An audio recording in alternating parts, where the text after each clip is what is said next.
There was a baseball game between the CBS All-Stars and North Shore Child Guidance. They were television's most beloved on-screen couple, warm, funny, and completely convincing in a way that made millions of viewers feel like they were watching something real. As it turns out, they weren't entirely wrong. Mary Tyler Moore spent years deflecting questions about her relationship with Dick Van Dyke with the kind of graceful precision that only someone protecting a genuine secret could manage. But she finally spoke, and what she confirmed about what existed between them, off-camera, away from the writer's room and the studio lights, is the part of their story nobody told at the time.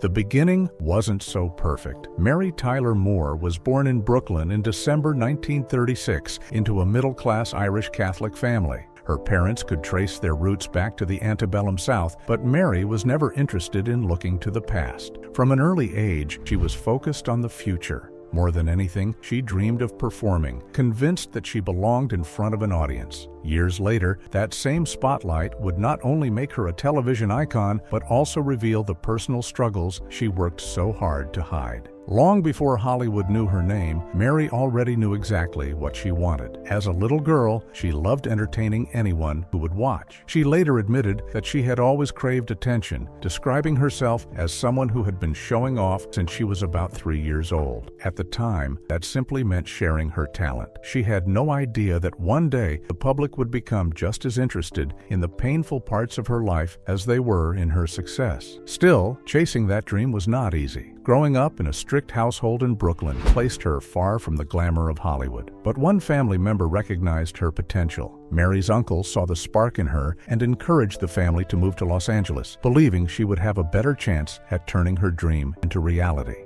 That move changed everything. After finishing high school in Los Angeles, Mary wasted no time trying to break into the entertainment industry. Her first job may have sounded small, but it became an important stepping stone. She appeared in television commercials as Happy Hot Point, a tiny dancing elf featured during broadcasts of the adventures of Ozzie and Harriet. It was hardly a starring role, yet it offered something every young performer wanted: a foot in the door. Even better, the job paid remarkably well. For only 5 days of work, Mary earned $6,000, which would be worth more than $73,000 today. For a teenager just starting out, it felt like she had found success almost overnight. Unlike countless aspiring actors struggling to get noticed, Mary believed she was already on her way. But early success can disappear just as quickly as it arrives. Around the same time her career seemed to be taking off, another major change entered her life. At just 18 years old, Mary got married for the first time. It was the beginning of what would eventually be 3 marriages, and balancing a new family with an ambitious career proved far more difficult than she expected. She married her next-door neighbor, Richard Meeker, who was 28 years old at the time. While many assumed he worked in Hollywood, Meeker actually made his living as a cranberry juice salesman. For Mary, the marriage represented far more than romance. It was also an escape. Her childhood had been deeply challenging. She later described her parents' home as unstable and controlling, and as a teenager, she desperately wanted the freedom to make her own choices. Looking back, she admitted that she simply wanted to build a life on her own terms. Marriage seemed like the quickest path to independence, and she believed she was making the right decision. In the beginning, the marriage appeared happy, but beneath the surface, problems were already beginning to form. Those problems would eventually damage both her personal life and her career. Only 6 weeks after the wedding, Mary discovered she was pregnant. As her pregnancy progressed, hiding it while wearing the fitted Happy Hot Point costume became impossible. Eventually, the company decided to let her go, ending the lucrative job that had given her such an exciting start. There was one bright spot during that difficult period. Mary welcomed her first and only child, Richard Carlton Meeker Jr., whom she affectionately called Richie.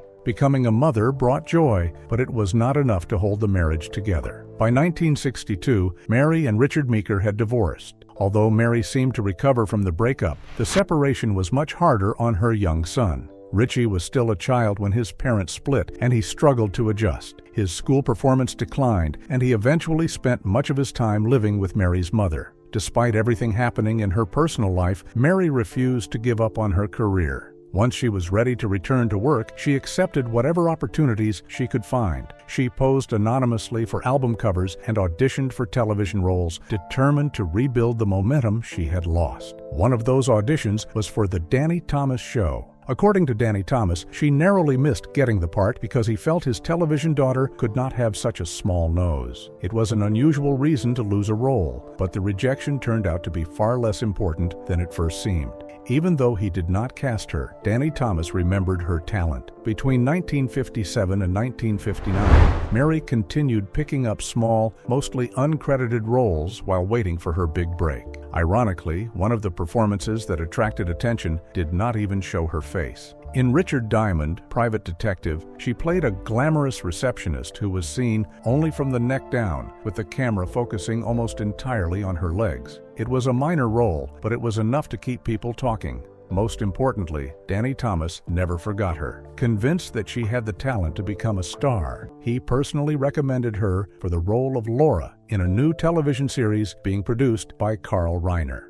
Mary did not know it yet, but that recommendation was about to change her life forever and launch one of the most celebrated careers in television history. One tiny lie changed history.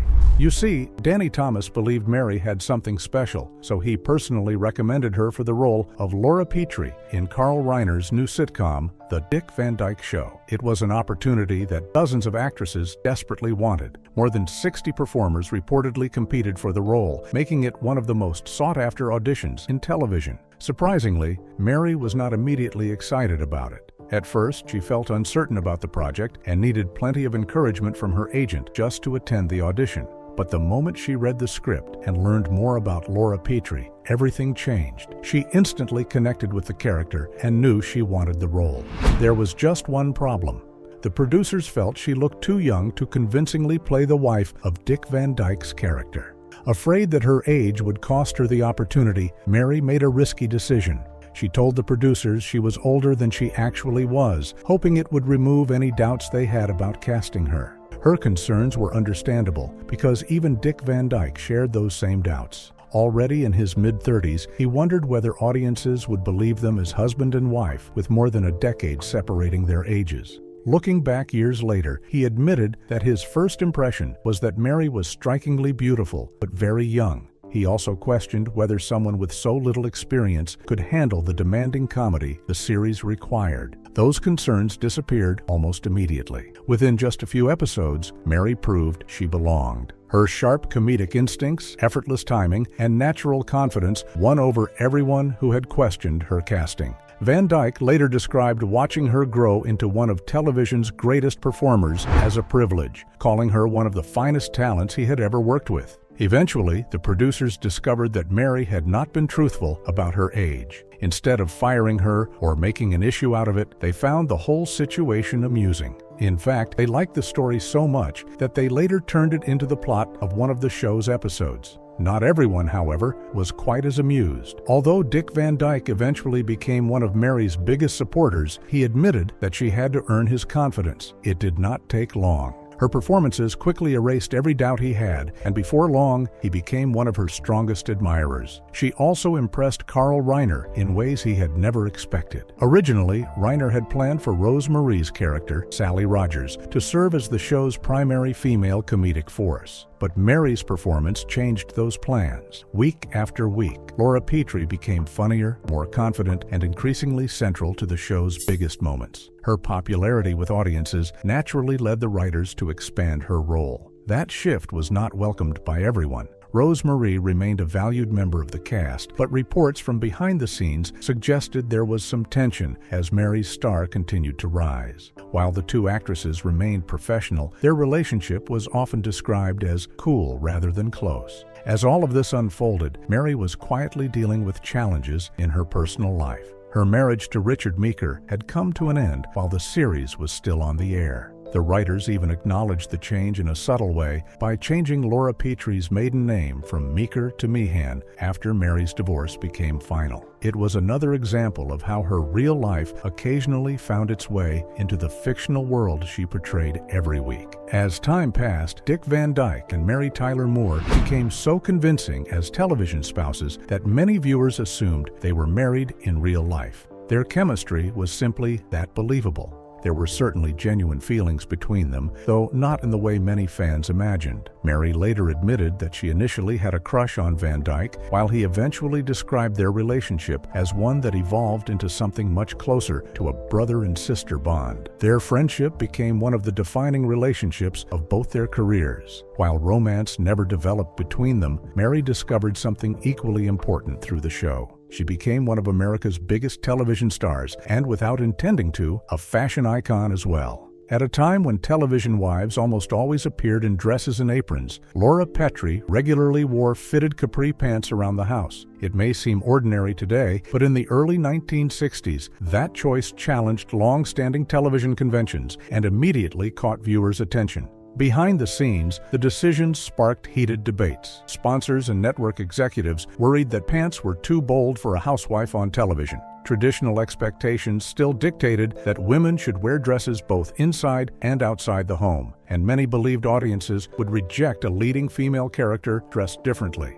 Early costume designs reflected those expectations. Laura Petrie was originally expected to resemble the ideal television homemaker of the era, wearing dresses and aprons similar to other popular sitcom mothers. Mary disagreed. She believed real women dressed more casually at home, and she fought to make Laura's wardrobe feel authentic. As her influence on the series grew, she successfully convinced the producers to let her wear capri pants instead. Even then, the compromise came with conditions. Sponsors closely monitored how the pants fit, worrying they were too form-fitting for primetime television. Wardrobe staff worked carefully to make sure the outfits met the network's standards while still preserving the modern look Mary wanted for her character. Ironically, while sponsors were extremely concerned about her wardrobe, they were far less concerned about another habit developing behind the scenes. One of the show's sponsors was Kent Cigarettes, and cartons of cigarettes were routinely distributed to the cast. Mary accepted them regularly, even during periods when she insisted she had stopped smoking.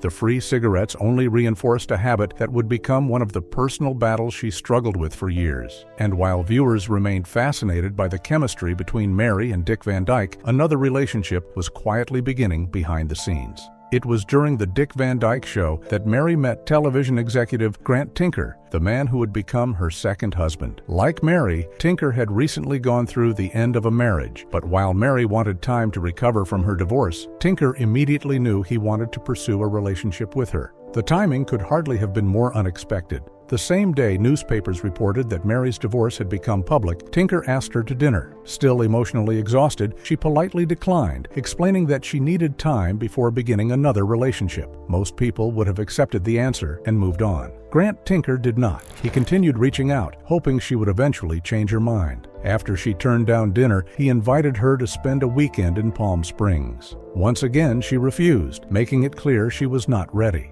But Tinker remained patient and persistent. Only a month after they first met, he quietly arranged circumstances that brought them together again, while Mary traveled to New York to promote the Dick Van Dyke Show. Officially, the trip was for work. Unofficially, Tinker saw it as another opportunity to get to know her. This time, everything changed. Mary rarely spoke in detail about exactly how their relationship developed, but she later described that period as the moment she realized they shared something truly special. Their connection deepened quickly, and what had started as careful hesitation soon became genuine love. The couple married in 1962, just as the Dick Van Dyke Show was becoming one of television's biggest successes. Unlike many Hollywood romances, their marriage lasted well beyond the series that first brought them together. For Mary, Grant Tinker became far more than a husband. He became one of the most important supporters of her career, helping create the stability and encouragement she needed as she continued her remarkable rise to television stardom. When her world collapsed, Mary Tyler Moore's success on the Dick Van Dyke Show transformed her into one of television's brightest stars. But instead of simply enjoying that success, she wanted something bigger.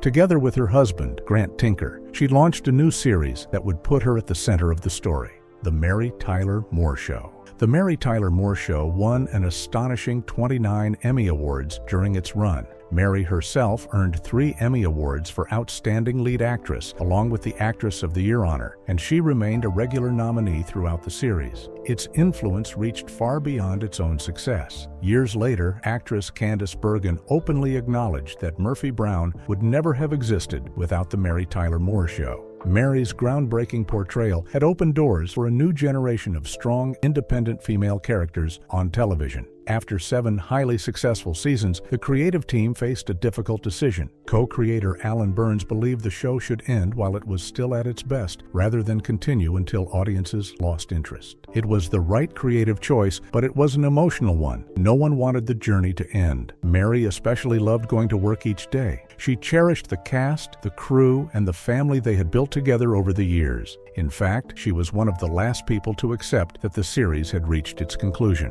When the final episode aired in 1977, it delivered one of television's most memorable endings. Former cast members Valerie Harper and Cloris Leachman returned to say goodbye, bringing together the characters audiences had grown to love. The finale balanced heartfelt emotion with classic comedy. After WJM's new owner unexpectedly fired nearly the entire newsroom while somehow keeping the famously incompetent Ted Baxter, the cast shared one final emotional farewell before leaving the station together. By the time filming ended, tears filled the studio. The audience, cast, and crew all understood they were witnessing the end of something truly special. Even decades later, the finale is still widely regarded as one of the greatest endings in television history.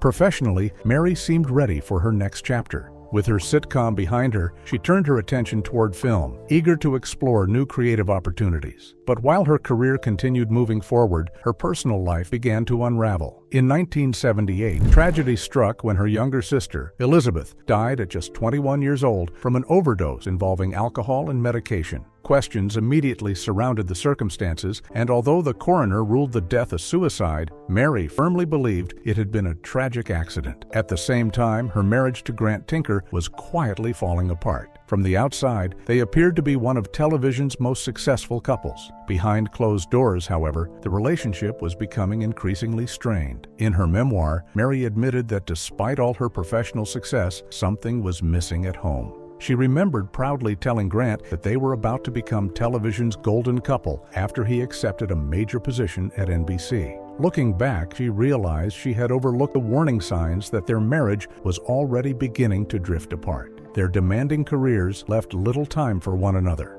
When they were together, arguments became more common than conversations. Eventually, after one particularly painful disagreement, Grant suggested they separate, believing the marriage had become unhealthy for both of them. The news devastated Mary. She later recalled collapsing in tears, releasing emotions she had spent much of her life trying to suppress. Although they briefly reconciled for the sake of their production company and the Mary Tyler Moore Show, the relationship never fully recovered. Over time, both began seeing other people, and eventually they accepted that while they would always care for one another, they could no longer remain husband and wife. During that difficult period, Mary found herself connected to another unexpected Hollywood story. She later revealed that Frank Sinatra had once expressed interest in meeting her after learning she was separated. An assistant contacted her to ask whether she would accept a phone call from the legendary singer, and she gladly agreed, but the call never came. A few days later, while having dinner with Grant as they discussed the future of their marriage, Mary discovered Sinatra seated only a few feet away.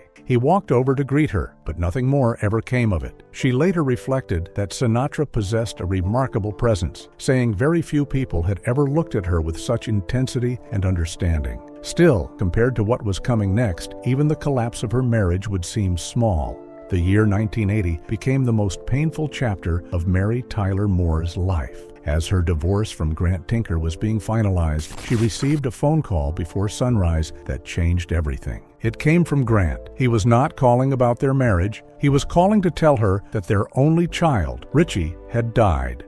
The devastating news arrived on October 15, 1980. Richie Meeker Jr., who had struggled through different periods of his life, had been handling one of his firearms inside his room when it accidentally discharged. He did not survive. The loss shattered her. In the years that followed, she searched for ways to rebuild her life. She dated several well-known figures, including Steve Martin, Warren Beatty, and filmmaker Michael Lindsay Hogg, but none of those relationships became permanent. Then, in 1982, she met someone entirely different. His name was Dr. Robert Levine, a cardiologist. Their paths crossed after Levine visited Mary's home to examine her mother, who had become ill following a trip to the Vatican.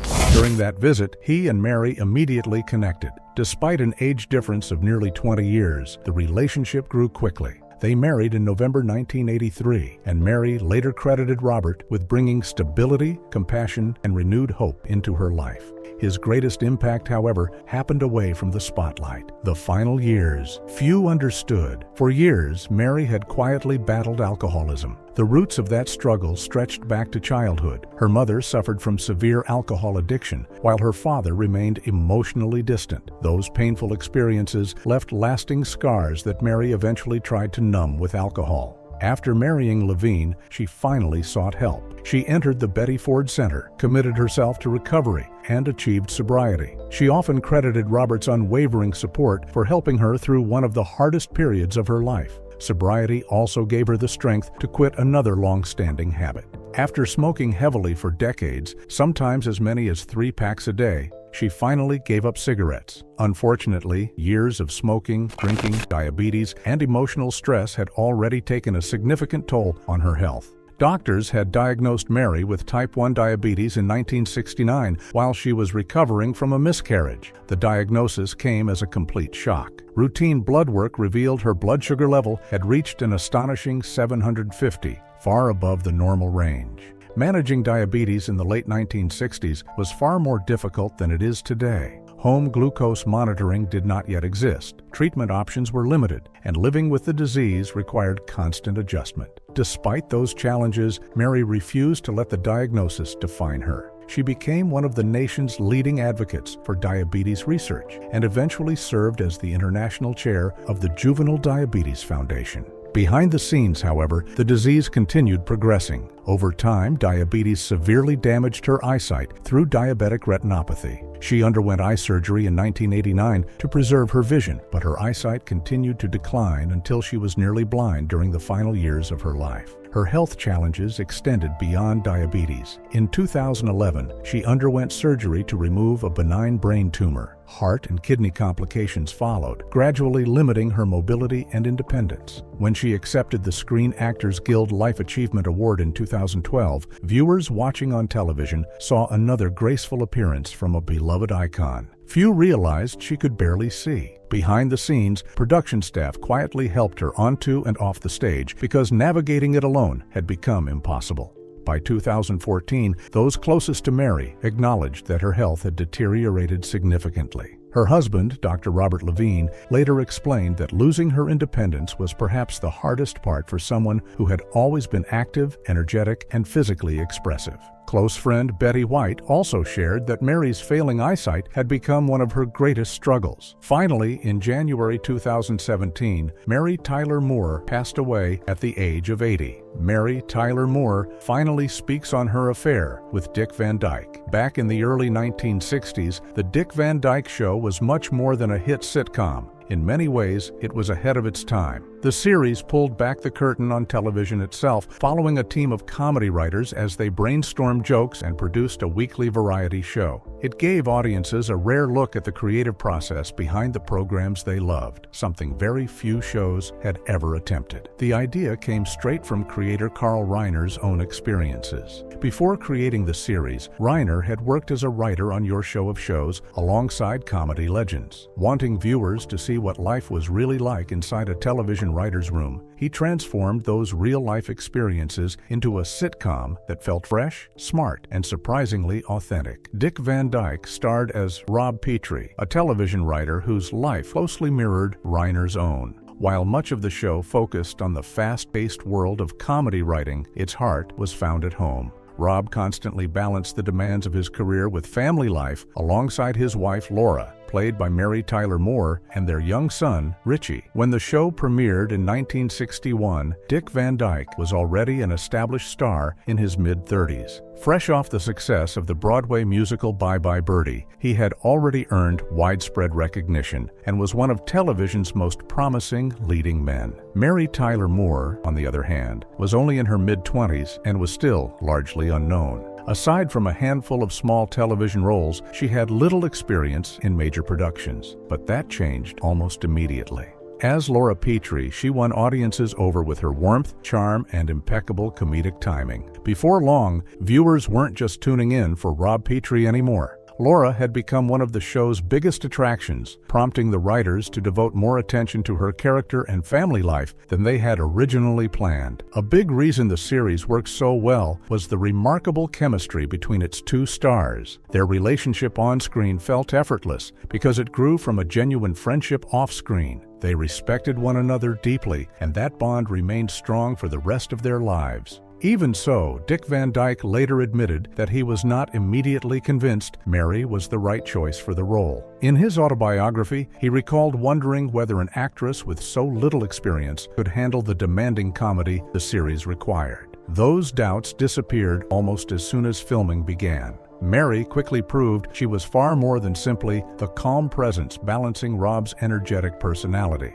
Episode after episode, she developed into one of the funniest performers on the show. Her flawless timing, expressive reactions, and ability to think on her feet made her a favorite among both audiences and the cast. Van Dyke often praised her remarkable gift for improvisation, saying it elevated nearly every scene they shared. As the seasons went on, his admiration extended well beyond her talent. After one break between seasons, Van Dyke found himself laughing uncontrollably whenever they filmed scenes together. The problem became so frequent that it began delaying production because the two actors kept breaking character during takes. Curious about why it kept happening, Van Dyke asked a psychiatrist friend for advice. The explanation was simple. He had likely developed a strong crush on his co-star. Over the years, it became clear that the affection and admiration between them went both ways. During a 2003 interview with Larry King, Mary spoke about the close connection they shared, explaining that it formed the foundation of the natural chemistry audiences saw every week. Still, both actors were married throughout the show's run, and they never crossed that line. Van Dyke later reflected that, under different circumstances, their relationship might have taken a different path.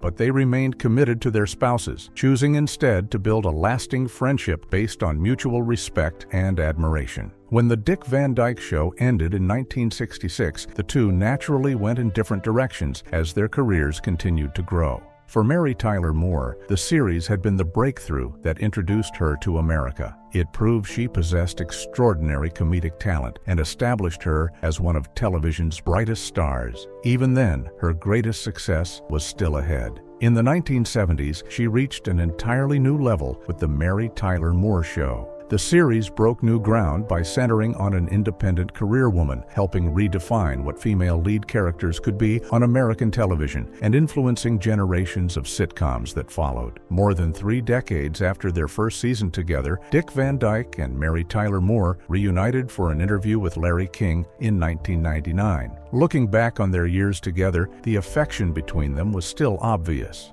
During the conversation, Mary warmly praised Van Dyke for always encouraging her success and celebrating her achievements rather than competing with her. Van Dyke responded in the same generous spirit, comparing her to some of the greatest comedians in entertainment history. Mary simply laughed, a moment that perfectly captured the friendship they had shared for decades. Their bond continued well into their later years. In 2012, Van Dyke proudly presented Mary with the Screen Actors Guild Life Achievement Award, honoring a career that had inspired countless performers. When Mary Tyler Moore passed away in 2017, Van Dyke was among those who paid tribute to her extraordinary legacy. Reflecting on the years they spent together, he wrote that he had the privilege of watching her grow into one of the finest talents television had ever seen. Of all the accomplishments in his remarkable career, he considered the 5 years they shared on The Dick Van Dyke Show to be among the happiest and most meaningful of his life.